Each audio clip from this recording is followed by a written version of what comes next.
किसी ने अनम्यूट करके रखो। क्लियर हुआ? ओके। उसके बाद नेक्स्ट है साइंटिफिक स्टडी ऑफ वर्क में 4 चीज हो गया। मोशन स्टडी मतलब कम से कम बार मूवमेंट किसी भी चीज का, ठीक है।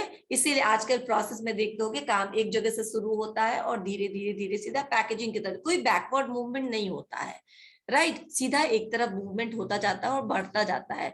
तो जो डुप्लीकेशन ऑफ टास्क है उसको खत्म करने के लिए मोशन स्टडी बताया जाता है। ये कम से कम मूवमेंट में काम को खत्म कर देना है। टाइम स्टडी यानी कितना टाइम रिक्वायर्ड है उस काम को खत्म करने के लिए, राइट। तो आप उसके लिए टाइम स्टडी करेंगे। यानी टाइम स्टडी कैसे होंगे? एवरेज 10 लोगों को काम दे देंगे पहले करने के लिए, 3-4 बार रिपीट करेंगे इस प्रोसेस को, एंड देन हर बार कितना टाइम लगता है उस काम को खत्म करने के लिए वो नोट कर लेंगे।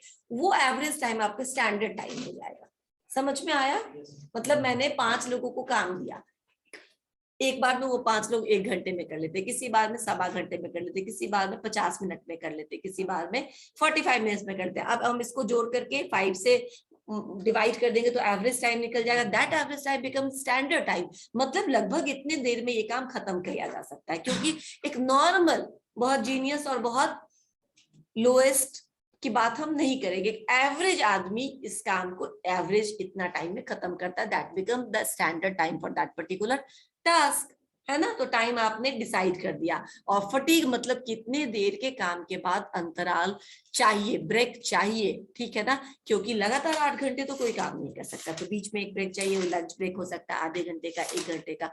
फिर कॉन्टिन्यूअस भी 10 घंटे का काम नहीं किया जाता, 8 से 9 घंटा मैक्सिमम कोई काम कर सकता है। इसीलिए फटीग स्टडी में थकान की स्टडी की जाती है। ह्यूमन रिसोर्स कितने समय के काम के बाद थक जाएगा, उसको रेस्ट की जरूरत होगी, वो रेस्ट देना फटीग स्टडी होता है। समझ में आया? ओके। ये दोनों पॉइंट है। स्टैंडर्डाइजेशन ऑफ वर्क यानी वर्क का स्टैंडर्डाइजेशन करना है। स्टैंडर्ड मतलब एक तरह का काम, एक तरह का काम, एक क्वालिटी का काम, एक साइज का काम। इससे क्या होगा कि आप बल्क में प्रोड्यूस कर सकेंगे। फॉर एग्जाम्पल, आप स्टैंडर्डाइजेशन ऑफ वर्क जो हम बोलते हैं, तो तुम्हारा जितना भी फूड चेन है, ठीक है ना, या फिर तुम्हारा जो पेन है, किसी के पास एक पेन है, हाँ उठाओ, हाँ उसको ऊपर करो, या ये जो जेटर है ना, ये रेनॉल्ड्स का जेटर है, राइट। अब ये रेनॉल्ड्स का जेटर तुम कहीं भी खरीदो, तुमको कलर में चेंजेस मिलेंगे, डिफरेंट कलर्स मिलेंगे, लेकिन शेप, साइज, जो इसका क्वालिटी है, सब सेम मिलेगा, मिलेगा ना। नीचे कर लो, और कोई पेन उठाओ, ठीक है, नहीं तुम भी नीचे करो, उठाओ, इसका तो कोई कलर भी नहीं चेंज मिलेगा, ऊपर करो। ये आप जहां भी लोगे यही कलर मिलेगा आपको। स्टैंडर्ड प्रोडक्ट है, एक जैसा हम हजारों बना लेते हैं और हजारों मार्केट में खप जाता है। यानी कि हमको बार बार अपने प्रोसेस को चेंज करने की जरूरत नहीं पड़ती है। अगर हम हर एक अलग अलग कलर का बनाए, अलग अलग तरह का बनाए, अलग शेप एंड साइज का बनाए, तो बार बार प्रोग्रामिंग प्रोसेस चेंज करना पड़ेगा, बार बार मशीनों का एडजस्टमेंट चेंज करना पड़ेगा, वो टाइम ज्यादा लगेगा। इसीलिए आपने एक स्टैंडर्ड तय कर लिया है कि हमारा ये स्टैंडर्ड है और हम बल्क में प्रोड्यूस करेंगे। इसका फायदा ये होता है स्टैंडर्डाइजेशन ऑफ वर्क करने का, कि आप कम से कम रिसोर्सेज में अधिक से अधिक, जो मैक्सिमम आउटपुट वाला पॉइंट है ना, उसके लिए स्टैंडर्डाइजेशन ऑफ वर्क किया जाता है। यानी कि आप मैक्सिमम आउटपुट प्रोड्यूस कर सकते हैं अगर आपका एक जैसा प्रोडक्ट रहेगा तो।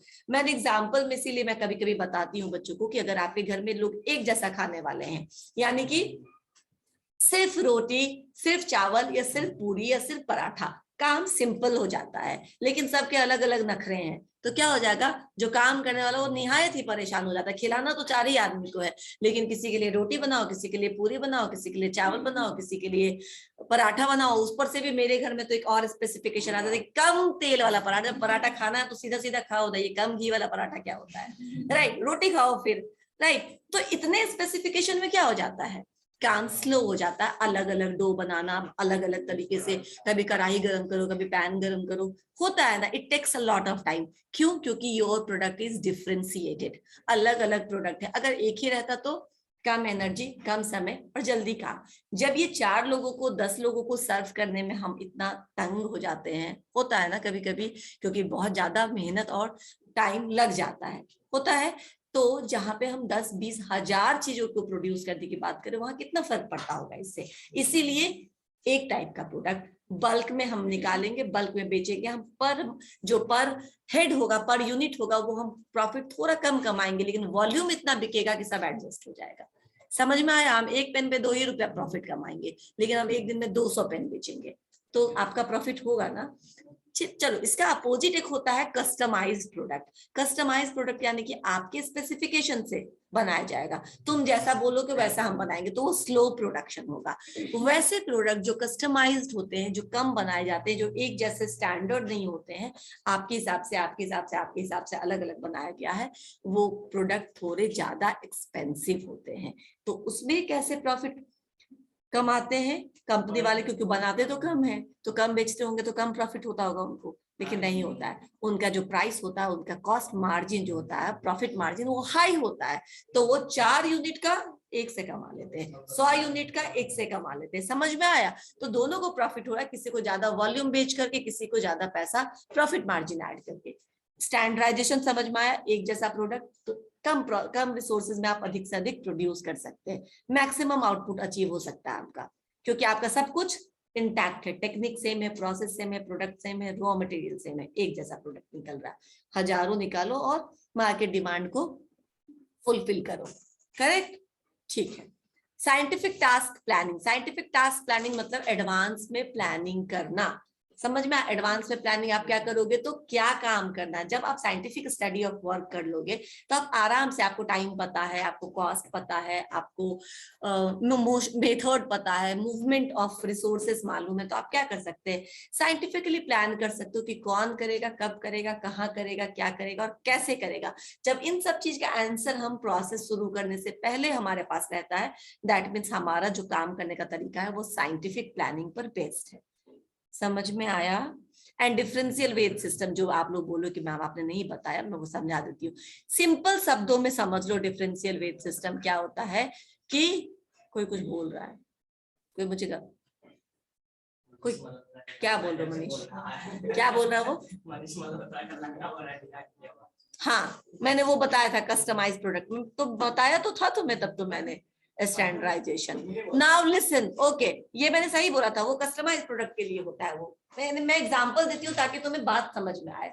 नाउ अब हम आते हैं किसमें, डिफरेंशियल वेज सिस्टम। मैंने बोला डिफरेंशियल वेज सिस्टम को समझने का सबसे आसान तरीका है 2 वेज सिस्टम। 2 वेज सिस्टम किस बेसिस पर? एक का नाम है मैक्सिमम और एक का नाम है minimum wage system. Maximum wage system क्यों? क्योंकि एक हमारा स्टैंडर्ड है, ठीक है ना, बेंचमार्क को जो टच कर लेगा, स्टैंडर्ड बेंचमार्क। अब मैं ये शब्द यूज कर रही हूँ तो आपको समझ में आ रहा है, राइट? समझ में आ रहा है गुलशन? जो स्टैंडर्ड टच कर लेगा, नाम याद हो गया, समझ लो, मतलब नाम याद होने का मतलब मुश्किल है। अब तुम बदमाशी करोगे, मैं तुम्हारा नाम ले लूंगी, ठीक है ना? हाँ ना, सुनो सुनो, खुशबू, उसका भी नाम याद है मुझे। नाउ मैं वो बेंचमार्क या स्टैंडर्ड या बेंचमार्क, अब maximum wage rate and minimum wage rate, 2 wage rate है। सिंपल है, दिमाग में लिख लो इसको। जो लोग बेंचमार्क को टच कर लेंगे या उसको क्रॉस कर लेंगे, उनको मैक्सिमम वेज रेट से हम पे करेंगे। समझ ले? जो लोग उस बेंचमार्क से नीचे रह जाएंगे, उसको हम मिनिमम वेज रेट से पे करेंगे। सिंपल, मान लो एक दिन में हमारा है 50 यूनिट प्रोड्यूस करना है पर, on the basis of time study, कि कितना टाइम लगता है, एवरेज टाइम आपने सेट कर रखा है। अब उस सेट एवरेज टाइम के बेसिस पर आपको पता है कि हमारा बेंचमार्क क्या है पर हेड, ठीक है ना? एक आदमी एक दिन में कितना प्रोड्यूस करेगा। अगर वो आदमी एक दिन में उतना प्रोड्यूस कर लेता है तो उसको मैक्सिमम वेज रेट के हिसाब से मिलेगा वेजेज, और अगर वो नहीं करता है तो उसको मिनिमम वेज रेट के हिसाब से। यही है डिफरेंशियल वेज सिस्टम। इसका बेनिफिट ये होता है कि जिनको कम पैसा मिल रहा है, वो अपने कलीग्स को देख करके, कि जो ज्यादा पैसा कमा रहा है, मोटिवेट करता है खुद को कि इतने टाइम में अगर ये इतना कर सकता है तो मैं भी थोड़ा और एफर्ट लगाता हूँ, थोड़ी और मेहनत करता हूँ, और मैं भी मैक्सिमम वेज रेट से सैलरी लेकर के जाऊंगा। समझ में आ रहा है? हाँ, अभी है सर, 4 बजे छोड़ दूंगी मैं, 4:10 में अभी हूँ मैं, उसके बाद मैं छोड़ दूंगी, ठीक है ना? बीकॉम लैब में चले जाऊँ थोड़ी देर। अभी सुनो, मैं पढ़ा रही हूँ ना तुम लोगों को, सर इन लोगों को थोड़ा पढ़ा रही हूँ, अभी आप जाइए, फिर मैं भेज दूंगी, चले जाना। ओके, सुनो मेरी बात, अभी I am not done right now. अब हो गया डिफरेंशियल वेज सिस्टम, समझ में आया? दो wage system, maximum wage system and minimum wage system. Maximum wage system का मतलब जो बेंचमार्क को टच कर जाएगा उसको मैक्सिमम, और जो नहीं करेगा उसको मिनिमम। इससे फायदा होगा कि जो मिनिमम वेज रेट से लेके जा रहे हैं वो भी अपने आप को मोटिवेट करेंगे और मैक्सिमम वेज रेट से सैलरी अर्न कर पाएंगे। लेकिन इसका डिसएडवांटेज एक क्या होगा कि क्वालिटी कहीं ना कहीं कॉम्प्रोमाइज हो, क्योंकि जब हम नंबर्स गिन रहे होते हैं, नंबर के बेसिस पे तुम्हें सैलरी दे रहे कि तुमने एक दिन में 10 पेज लिखा, ठीक है ना, तुमने एक दिन में 5 पेज ही लिखा, यही मान लेते हैं। तो जब 10 पेज वाले को हम ज्यादा पैसा दे रहे तो 5 पेज वाला क्या करेगा, जल्दी जल्दी जल्दी लिखेगा, थोड़ा थोड़ा इधर भी छोड़ देगा, इधर भी छोड़ देगा, दाएं बाएं सब जगह पेपर छोड़ के एक पेपर में 20 वर्ड लिखेगा, दूसरे पेपर पे चल जाएगा। Because we are not looking at the quality, we are looking at the numbers. समझ में आया? पर यूनिट कितना प्रोड्यूस कर रहे पर हेड। तो जब आप नंबर्स को महत्व दोगे तो क्या हो जाएगा, क्वालिटी आपका, तो धीरे धीरे क्या होगा, वर्कर चालू हो जाएगा। वर्कर क्या करेगा, अच्छा तो नंबर ही गिनता है, क्वालिटी तो चेक। विश्वजीत, विश्वजीत, मैं रिमूव करती हूँ तुम्हें। सर क्या हो गया? म्यूट म्यूट करके रखो ना। वो ठीक है, चलो माफ किया तुमको। अभी नाउ मैं क्या बोल रही थी अभी, हाँ, तो इसका अगर इसका ड्रॉबैक ये होगा कि कुछ दिन में जो नहीं कर पाएंगे मैक्सिमम वेज से, वो देख लेंगे कि अच्छा इनका तो कैसा भी बना रहे हैं और इनको अच्छा मिल रहा है, क्योंकि यूनिट तो ये पूरा कर ही दे रहे हैं। नंबर्स काउंटिंग में किस कोई 50 यूनिट बना रहा है और मैं 30 यूनिट ही बना रहा हूँ, लेकिन मेरा काम परफेक्ट होता है जिसकी कोई गिनती नहीं है यहाँ पे, क्योंकि आप क्वांटिटी गिन रहे हो ना। तो इसमें क्या होगा, क्वालिटी वो भी बोलेगा जल्दी जल्दी मारो इसको, छोड़ो इसको, हाँ निकालो, हम भी एक दिन में 50 कर लेंगे, जब कैसे भी काम।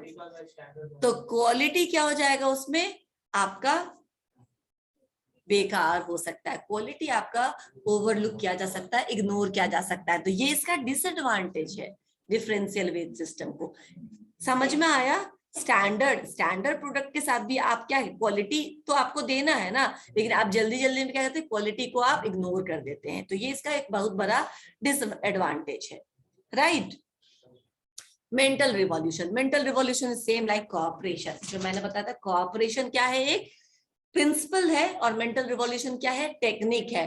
मेंटल रिवॉल्यूशन मतलब अपने मानसिक लेवल पे अपने सोचने और अपने मंथन करने का जो आपका प्रोसेस, उसको बहुत चेंज करना पड़ेगा, यानी इंटायरली आपको चेंज करना पड़ेगा। और आपको एक दूसरे को फ्रेंडली कॉर्डियल रिलेशनशिप स्टैब्लिश करना पड़ेगा मैनेजमेंट एंड एम्प्लॉय के बीच में। करेक्ट, ये सब समझ रहा है। मैनेजमेंट और एम्प्लॉय के बीच में कॉर्डियल रिलेशनशिप होना चाहिए, कॉन्फ्लिक्टिंग या फ्रिक्शंस नहीं होना चाहिए, उससे आपका काम हैम्पर होता है। ये सारे हो गए तुम्हारे साइंटिफिक मैनेजमेंट के टेक्निक्स, ठीक है? आप इसको एक बार रीड कर लेना, हो जाएगा आपसे। चलो अब मैं थोड़ा सा तुमको एडमिनिस्ट्रेटिव मैनेजमेंट के प्रिंसिपल पे, डिवीजन ऑफ वर्क आप सबको पता है, जो डिवीजन ऑफ वर्क वहां था वही डिवीजन ऑफ वर्क यहाँ भी है। ऑथोरिटी एंड रिस्पॉन्सिबिलिटी में बता देती हूँ क्या है। ऑथोरिटी एंड रिस्पॉन्सिबिलिटी का मतलब होता है कि ऑर्गेनाइजेशन में डिफरेंट हायरार्कीज होते हैं, और डिफरेंट हायरार्कीज के पास ऑथोरिटी होता है। उनके पास ज्यादा ऑथोरिटी या कम ऑथोरिटी क्यों होता है, क्योंकि उनकी रिस्पॉन्सिबिलिटी उस हिसाब से होती है। जिसके पास ज्यादा रिस्पॉन्सिबिलिटी उसके पास ज्यादा ऑथोरिटी, जिसके पास कम रिस्पॉन्सिबिलिटी उसके पास कम ऑथोरिटी, ताकि कोई भी अपने पावर, जिसको ये बोल रहा है ऑथोरिटी को हम इनफॉर्मल वे में पावर बोल सकते हैं, लेकिन ऑर्गेनाइजेशन में ऑथोरिटी दिया जाता है। क्यों? क्योंकि जिस दिन आप उस पोस्ट से रिजाइन करेंगे आपकी सारी ऑथोरिटी खत्म हो जाएगी, लेकिन पावर जिसका पास होता है वो रहता है। इसीलिए ऑथोरिटी जो है वो पोजीशन से आता है, पावर पर्सनालिटी से आता है, राइट? यही थोड़ा चेंज है, अदरवाइज आप इसको इंटरचेंजेबली भी यूज लोग करते हैं। ऑथोरिटी एंड पावर इज समझने के लिए एक ही चीज है, आपको इतना अधिकार दिया जाता है ताकि आप अपने जो काम है उसको फुलफिल कर सके। समझ में आया? ठीक है। अब तुम लोग को पढ़ाना है तो तुम लोगों को डिसिप्लिन रखने का अधिकार दिया गया है, हम तुमको पनिशमेंट दे सकते हैं। मान लो हमें ये अधिकार ना दिया जाए, आप बच्चों को पनिशमेंट नहीं दे सकते हैं, तो क्या करोगे तुम लोग? हमारे सर पे कूदोगे, राइट? और हम तुम्हें पढ़ा नहीं पाएंगे। समझ में आया? तो ये हमें अथॉरिटी दी गई है ना, ताकि हम अपनी रिस्पॉन्सिबिलिटी पूरी कर सके। आपको सताने के लिए नहीं दी गई है ये अथॉरिटी, हमको अपनी रिस्पॉन्सिबिलिटी पूरी करने के लिए दी गई, ताकि आप कुछ सीख कर जाए। क्लियर? तो यही होता है अथॉरिटी एंड रिस्पॉन्सिबिलिटी। हर एक आदमी के पास अपने रिस्पॉन्सिबिलिटी के हिसाब से ऑथोरिटीज दी जाती है। अगर ज्यादा या ये पैरेलल चलता है, ज्यादा या कम नहीं होता है। कम ऑथोरिटी दी जाएगी तो रिस्पॉन्सिबिलिटी अच्छे से पूरे नहीं होगी, और रिस्पॉन्सिबिलिटी कम रहेगी तो ऑथोरिटी का गलत उपयोग करेंगे, जहां तहां तुमको डांटते फिरेंगे। समझ में आया? तो वो भी गलत उपयोग करना होता है। डिसिप्लिन, डिसिप्लिन इसलिए जरूरी है क्योंकि जब हम 30-32 लोगों में कभी कभी मुझे बोलना पड़ता है class class be attentive, right? तो जहां पे 5-5 हजार 10-10 हजार लोग होंगे वहां पे कौन ऐसे चिल्लाएगा, राइट? तो डिसिप्लिन मतलब क्या होता है? एक गाइडलाइन है, एक रूल्स एंड रेगुलेशन का सिस्टम स्टैब्लिश है, और सभी लोग डिसिप्लिन है ताकि किसी के साथ डिस्क्रिमिनेशन नहीं हो। ठीक है, डिसिप्लिन इसलिए जरूरी है क्योंकि अगर 10 बजे का टाइम आना है तो everybody will come eight 10 o'clock। कोई अगर 11 बजे आता है, उसके बाद उसके देखा देखी दूसरा 12 बजे आता है, और ये एक रेगुलर काम हो जाएगा, तो क्या होगा? 10 बजे से कोई काम शुरू नहीं हो पाएगा। बाद में आप टोकिएगा तो पीपल कैन से कि हमें क्यों बोले हो, तो पिछले महीने दिन से आ रहा है 10 बजे 11 बजे, उसको तो कोई बोला नहीं। इसीलिए एक सिस्टम ऑफ रूल्स होता है ऑर्गेनाइजेशन में, ताकि उससे सब लोग गाइडेड हो सके, सबको डिसिप्लिन मेंटेन कर सके और काम स्मूथली हो सके बिना किसी झंझट के। ठीक है, बिना किसी कॉन्फ्लिक्ट के। विश्वजीत आपने म्यूट किया है ना, अपना कैमरा भी ऑन कर लीजिए। ठीक है, और रोहित है रोल नंबर 7, एब्सेंट कर दो इसको। पल्लवी दुबे एब्सेंट, नाम लिख लो please. Kumar Roshan roll number 57 absent. ठीक है, रोल नंबर बच गई, चलो ठीक है, 20 अभी भी एब्सेंट है। ओके, लिख दो। तो ये ज्वाइन क्यों कर रखा है? ओके ठीक है, कोई बात नहीं, मैंने बोला था अभी कर सकते हैं क्योंकि मैं शेयर नहीं कर पा रही। डिसिप्लिन समझ में आया? डिसिप्लिन किस लिए? ताकि आप काम को बिना हैम्पर किए कर सके, राइट? अपने आप को डिसिप्लिन करने का 2 तरीका होता है। एक तो आप सेल्फ मोटिवेटेड, जैसे अभी आप क्लास में चुपचाप बैठे हैं, कोई आपको डांट फटकार नहीं रहा है, कोई डरा धमका नहीं रहा है, और कभी कभी डिसिप्लिन करना पड़ता है, ठीक है ना, क्योंकि कुछ बच्चे को डिसिप्लिन नहीं समझ में आती, वो सेल्फ मोटिवेटेड नहीं रहते, तो उनको समझाना पड़ता है 2-4 दिन, ठीक है ना, कि क्यों तुम्हारे लिए जरूरी है। इसके बाद unity of command. Unity of command का सिंपल मतलब है 1 बॉस 1 सबऑर्डिनेट। सारे ऑर्डर्स एक ही बॉस से आएंगे, सबऑर्डिनेट के पास क्यों आएंगे एक ही जगह से? ताकि आप इसमें सारा कंफ्यूज जो कॉन्फ्लिक्ट है और कंफ्यूजन है उसको आप अवॉइड कर सके, राइट? उसको अवॉइड, इसीलिए मल्टीपल बॉस नहीं रहेंगे। जैसे कि साइंटिफिक मैनेजमेंट में फंक्शनल फोरमैनशिप था तो मल्टीपल बॉस था, यहाँ पे ठीक उसके उल्टा है, एक बॉस, ताकि एक ही बॉस से सारे ऑर्डर्स आएंगे और जूनियर को कोई कंफ्यूजन नहीं होगा कि क्या काम करना है, किसका काम करना है, नहीं करना है, कोई कॉन्फ्लिक्ट कोई कंफ्यूजन नहीं होगा। इसीलिए इन्होंने 1 बॉस 1 सबऑर्डिनेट बोला, यूनिटी ऑफ कमांड। याद रहेगा, क्लास में ये क्वेश्चन रहेगा ही रहेगा। ओके, यूनिटी ऑफ कंट्रोल, ठीक है ना। नेक्स्ट क्या है? Unity of direction, sorry, unity of direction मतलब अभी मैंने बताया था, तुम लोग बताओ, मैंने अभी बताया था यूनिटी ऑफ या one plan of action, 1 plan of action for the entire group, entire organization। इसीलिए every department, every unit, every employee is contributing towards achievement of 1 goal, ठीक है ना। इसीलिए 1 plan of action। क्यों 1 plan of action? लड़ाई border पे लड़ने जा रहे हैं तो जो भी सैनिक की टुकड़ी है उनको एक ही प्लान हमने कम्युनिकेट किया कि हम ये करेंगे, ठीक है। प्लान ए और बी हो सकता है कि अगर ये फेल होगा तो मैं इशारा दूंगा और प्लान बी पे हम लोग स्विच कर जाएंगे, लेकिन वो सबको यूनिफॉर्मली कम्युनिकेटेड होगा, अदरवाइज कंफ्यूजन है ना। अदरवाइज आप क्या करेंगे? कंफ्यूज हो जाएंगे और हो सकता है अपने ही कलीग्स को मार दे, ठीक है ना, कंफ्यूजन में आकर के, हो सकता है ना ऐसा। इसीलिए एक प्लान ऑफ एक्शन, एक प्लान ऑफ एक्शन जब सबको पता रहेगा तो कोई कंफ्यूजन नहीं होगा। कॉलेज में परसों से एग्जाम होने वाला है, कल से एग्जाम होने वाला है आप लोगों का, कल से एग्जाम होने वाला है आप लोगों का, तो कल इंग्लिश कम्युनिकेशन का एग्जाम है, ये सबको मालूम है। मैंने इसीलिए परसों परसों बोल रही हूँ क्योंकि मेरे सब्जेक्ट का एग्जाम परसों है, राइट? तो ये कम्युनिकेटेड है ना। अगर कल हो गया तो कल हो गया मेरा एग्जाम, तो you people are not ready ना, अभी भी रेडी नहीं हो, और अभी इंग्लिश के लिए आए हो तुम तैयार होकर के, कल आओगे तुम इंग्लिश के लिए तैयार होकर के और हो जाएगा। तो क्या है, कम्युनिकेशन में क्या हो गया? 1 प्लान ऑफ एक्शन, सबको कम्युनिकेटेड नहीं है, कंफ्यूजन हो जाएगा, प्रॉब्लम हो जाएगा, राइट? इसीलिए यूनिटी ऑफ डायरेक्शन का मतलब होता है there should be one plan of action for entire group and सारे ग्रुप मेंबर्स को वो पता होना चाहिए कि हम क्या काम कर रहे हैं, हम किस लिए काम कर रहे हैं। कोई कंफ्यूजन नहीं होगा, उसको आसानी से आप कंट्रोल कर सकिएगा। ठीक है, ओके। सबऑर्डिनेशन, अब सुन लो क्योंकि एक एक पॉइंट तुम्हारे लिए इंपॉर्टेंट, ये सारे पॉइंट इंपॉर्टेंट है। Subordination of individual interest to general interest. Subordinate का मतलब नीचे होता है, अर्थ का मतलब समझो, सबऑर्डिनेट का मतलब नीचे, right. Subordination of individual interest to general interest का मतलब होता है कि इंडिविजुअल इंटरेस्ट को नीचे रखो और जनरल इंटरेस्ट को ऊपर रखो। जनरल इंटरेस्ट का मतलब हुआ जो पूरे ऑर्गेनाइजेशन के हित में है वो सबसे पहले आएगा, ठीक है, और जो एक लोगों के हित में है वो सबसे नीचे जाएगा। यानी हम ग्रुप बेनिफिट को, ऑर्गेनाइजेशन बेनिफिट को तवज्जो देंगे, इंपॉर्टेंस देंगे, इंडिविजुअल इंटरेस्ट को पहले नहीं इंपॉर्टेंस देंगे। नहीं तो क्या होगा, एक आदमी तो ग्रो कर जाएगा लेकिन ऑर्गेनाइजेशन क्या हो जाएगा, नीचे चला जाएगा, और ऑर्गेनाइजेशन नीचे जाएगा तो सब नीचे चले जाएंगे, राइट। लेकिन अगर ऑर्गेनाइजेशन ग्रो करेगा तो उसके साथ सभी धीरे धीरे ग्रो करेंगे। समझ में आया? Individual of subordination of individual interest to general interest का मतलब जनरल इंटरेस्ट इंपॉर्टेंट, इसका मतलब ये होगा, यानी आम लोगों का जो हित है वो ज्यादा इंपॉर्टेंट है इंडिविजुअल इंटरेस्ट से। क्लियर? रेम्यूनरेशन ऑफ, ये सारे इंपॉर्टेंट है, मैं बार बार बोल रही हूँ। रेम्यूनरेशन टू एम्प्लॉयज, रेम्यूनरेशन का मतलब सैलरी पे करना। सैलरी कैसा होना चाहिए, तो उन्होंने कहा था डिफरेंशियल वेज सिस्टम, दो वेज सिस्टम, इन्होंने कहा है कि fair wage system. Fair wage system मतलब कि सबको इतना पैसा दीजिए ताकि जो उनके सब्सटैंशियल नीड्स है, उनके जो अति आवश्यक चीजें हैं उसकी पूर्ति आसानी से हो जाए, इसके लिए उनको चिंता ना करना पड़े, ताकि वो स्ट्रेस फ्री होकर के फिजिकली और मेंटली आपके काम में ध्यान दे सके। समझ में आया? इसीलिए फेयर रेम्यूनरेशन होना चाहिए, और वहां के कॉस्ट ऑफ लिविंग के हिसाब से होना चाहिए। जिस शहर में वो काम करे, अब पटना की कॉस्ट ऑफ लिविंग, मुंबई की कॉस्ट ऑफ लिविंग में अंतर है ना, तो वहां के कॉस्ट ऑफ लिविंग के हिसाब से वहां की सैलरी होनी चाहिए। यानी HRA, DA, TA ये तो आप चेंज कर सकते हो ना, अदरवाइज इक्वल सैलरी है। लेकिन आप ये सब जो दे रहे हो अदर कंपोनेंट्स, उसको आप बढ़ा घटा करके कॉस्ट ऑफ लिविंग के हिसाब से पे करिए ताकि वो वहां सरवाइव कर सके। क्लियर? सेंट्रलाइजेशन का मतलब होता है all decisions, all important decisions, Henri Fayol के हिसाब से all important decisions should be taken at one point.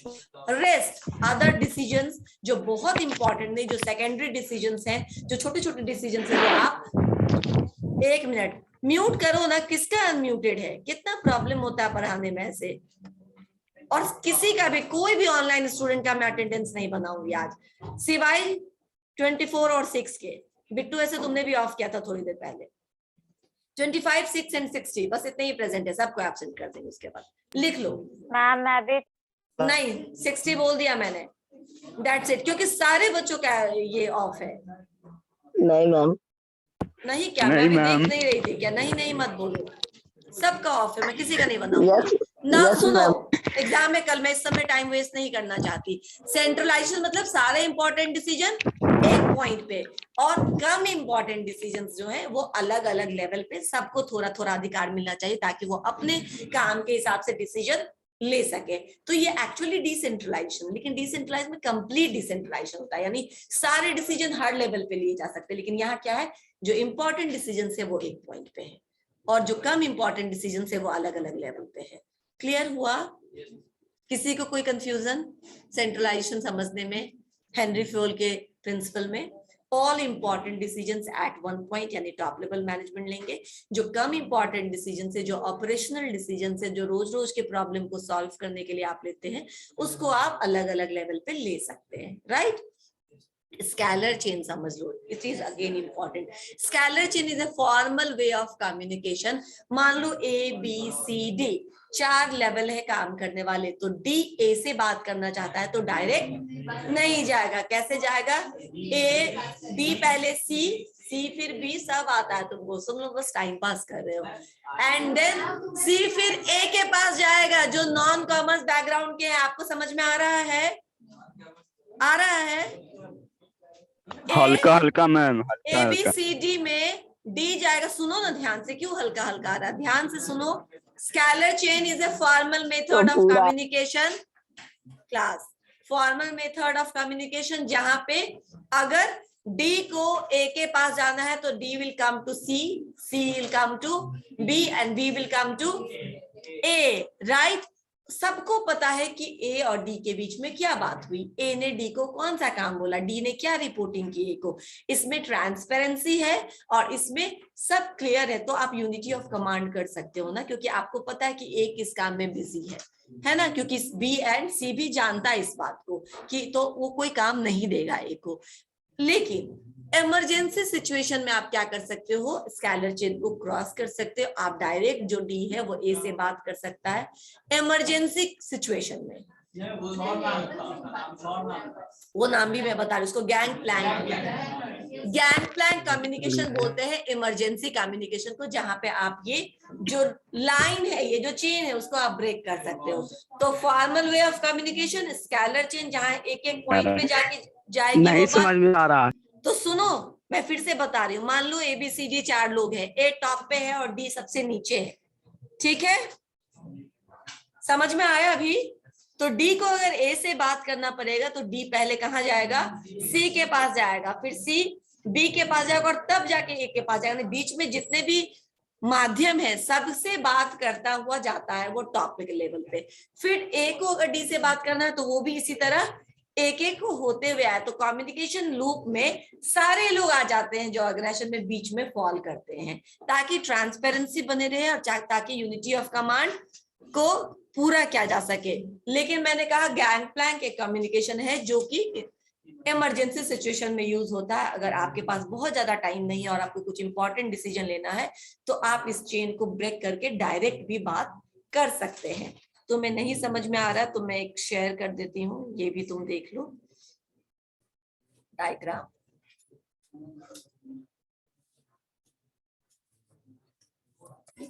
Scalar chain diagram, diagram एक बार देख लो, तुम्हें समझ में आ जाएगा। जस्ट ए मिनट,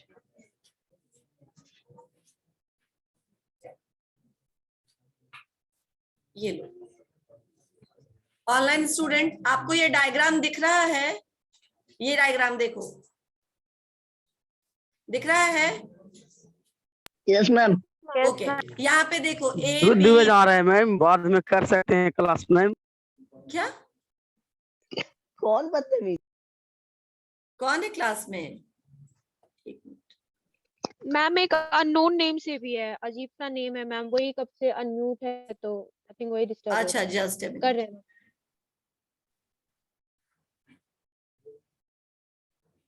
नाम बताता उसका।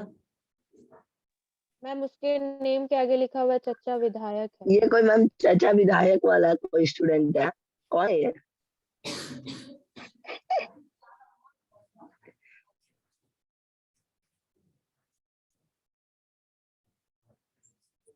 चलो हो गया प्रॉब्लम सॉल्व। ओके ये लीजिए, ये दिख रहा है डायग्राम, दिख रहा है ना? नहीं तुम लोग छोड़ दो ना, तुम्हें समझ में आ रहा है या फिर ज्वाइन कर लो। मैं एक डायग्राम दिखा रही हूँ, बस सिंपल है। देखो ABDF है और इधर ACEG है। मान लो ये सारे एक BC एक लेवल पे है, DE एक लेवल पे है और FG एक लेवल पे है, राइट। A को F से बात करना होगा तो F पहले D के पास जाएगा, फिर B के पास जाएगा, फिर A के पास जाएगा, राइट। समझ में आया? ये स्केलर चेन हुआ, यानी एक प्रोसेस में आगे बढ़ रहा है। उसी तरह आप यहाँ भी देख सकते हैं, C B के पास गया, B A के पास गया, यानी एक चेन में वार्तालाप हो रही है, बातचीत हो रही है, कम्युनिकेशन हो रहा है। ये फॉर्मल चेन ऑफ कम्युनिकेशन है, जो बीच में जितने भी लोग हैं वो भी उस लूप में शामिल होंगे, राइट। इसी तरीके से कम्युनिकेशन होता है स्केलर चेन में, राइट, ताकि सभी लोग को इन्फॉर्म रहे और यूनिटी ऑफ कमांड बना रहे। लेकिन अगर इमरजेंसी है तो कभी कभी जो F है वो डायरेक्ट भी C के पास, E के पास, किसी के पास जा सकता है, A के पास। क्यों?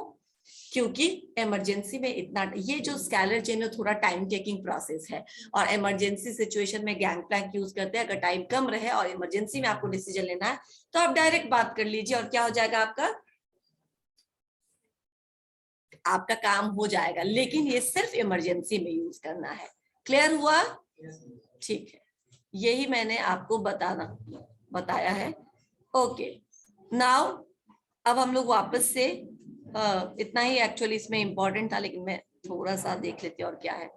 स्केलर ऑर्डर मतलब फिजिकल ऑर्डर और ह्यूमन ऑर्डर, यानी जो सामान है उसको फिजिकल ऑर्डर में जहां पे उसकी आवश्यकता है वहां पे रखना है। और ह्यूमन ऑर्डर यानी एचआर के लोग एचआर डिपार्टमेंट में, फिनेंस के लोग फिनेंस डिपार्टमेंट में, प्रोडक्शन के लोग प्रोडक्शन डिपार्टमेंट में, मैन्युफैक्चरिंग के लोग मैन्युफैक्चरिंग काम में, यानी जिसका स्किल सेट जो है उसको उस डिपार्टमेंट में लगाइए। ऑर्डर में रखिए आप। ऑर्डर मतलब सही सीक्वेंस में, सही क्रम में, हाफाजार्ड वे में, यहाँ से वहां नहीं रख सकते हैं। समझ में आया? ऑर्डर का मतलब physical order and human resource order should be placed at in order. Equity मतलब no discrimination, equal treatment with all. Stability of personal यानी लोग छोड़कर ना जाएं, तो ऐसा एनवायरनमेंट क्रिएट करिए कि लोग वहां पे टिक के काम करें, स्टेबल होकर के काम करें ऑर्गेनाइजेशन में, जल्दी जल्दी छोड़ करके ना जाए। इसके लिए क्या करना पड़ेगा? तो उनको अप्रिसिएट करना पड़ेगा, उनको चैलेंजिंग रोल्स देना पड़ेगा, उनको मोटिवेट करना पड़ेगा, राइट। इनिशिएटिव मतलब होता है कि खुद ही इनिशिएटिव ले, आपके एम्प्लॉय खुद इनिशिएटिव ले प्रॉब्लम को सॉल्व करने का। ऐसे आपको एम्प्लॉय चाहिए, ऐसे एम्प्लॉयज के लिए आपको डिसीजन मेकिंग उनको देना पड़ेगा, ठीक है ना। उनको रिस्पॉन्सिबल बनाना पड़ेगा। जब एक बार आप उनको रिस्पॉन्सिबल बना देंगे, वो खुद ही आगे आकर के आपके प्रॉब्लम को सॉल्व करेंगे। इनिशिएटिव, ठीक है, शुरुआत करना, प्रॉब्लम को सॉल्व करने का शुरुआत कहाँ से हो? मैनेजमेंट साइड से नहीं हो, एम्प्लॉय साइड से। समझ में आया? एंड स्पिरिट डी कॉर्प्स का मतलब होता है अपने लोगों के बीच में टीम स्पिरिट की भावना को जनरेट करना। आई नहीं बोलना, वी आर्स बोलना, ठीक है ना। आई की जगह पे वी, हमारा, मैं नहीं हम, हमारा, ये यूज करना। वी एंड आर्स आप यूज कर सकते हैं, अस यूज कर सकते हैं, not I and me, right. समझ में? बस इतने को ही एक बार तुम लोग देख लेना। फिर से मैंने आपको बताया है, इतने को आप एक बार फिर से आप रिवाइज कर लीजिएगा। क्लियर? ठीक है, या Not clear. या हाँ जाओ।